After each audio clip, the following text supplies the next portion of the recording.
মানুষ কখনোই পাহাড়ে হোঁচট খায় না, হোঁচট খায় ছোট ছোট নুড়ি পাথরে, হোঁচট খায় ছড়িয়ে ছিটিয়ে থাকা ইট পাথরের টুকরোতে।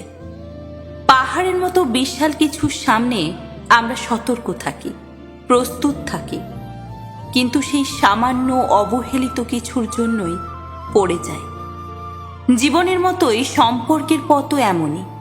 একটি সম্পর্ক, সেটা প্রেম, বন্ধুত্ব, দাম্পত্য কিংবা পারিবারিক, কখনোই বড় কোনো ইস্যুতে হঠাৎ ভেঙে পড়ে না।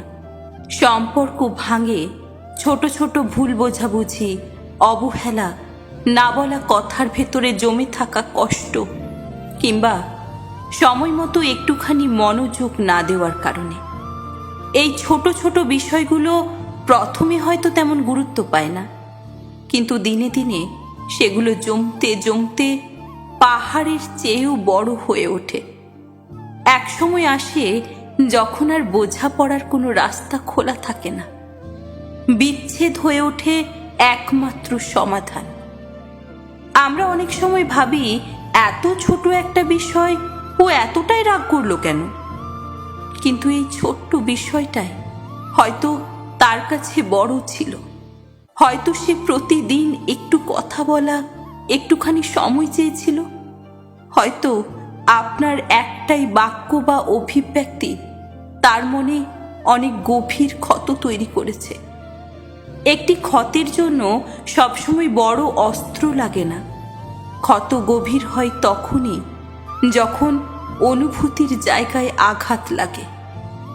তাই একটি সম্পর্ক টিকিয়ে রাখতে হলে বড় কিছু করার প্রয়োজন পড়ে না। প্রয়োজন পড়ে ছোট ছোট যত্নের, সামান্য খেয়ালের, একটুখানি বোঝাপড়ার। সময় মতো একটি মেসেজ, ক্লান্ত দিনে এক কাপ চা, কষ্টে থাকা মানুষটার পাশে নীরব উপস্থিতি, কিংবা শুধুই মন দিয়ে শোনা তার মনের কথা। এই ছোট্ট ছোট্ট কাজগুলোই আজীবনের বন্ধন গড়ে তোলে। সম্পর্ক মানে একে অপরের জায়গায় নিজেকে কল্পনা করতে পারা, তার অনুভূতিকে তার দৃষ্টিভঙ্গি থেকে উপলব্ধি করার চেষ্টা করা, একটুখানি কেয়ার, একটুখানি সম্মান, কথায় গুরুত্ব দেওয়া, অনুভূতির প্রতি স্পর্শকাতরতা, এগুলি একটি সম্পর্কের মেরুদণ্ড। শেষ কথায় বলা যায়, সম্পর্ক একটি সুন্দর বাগানের মতো।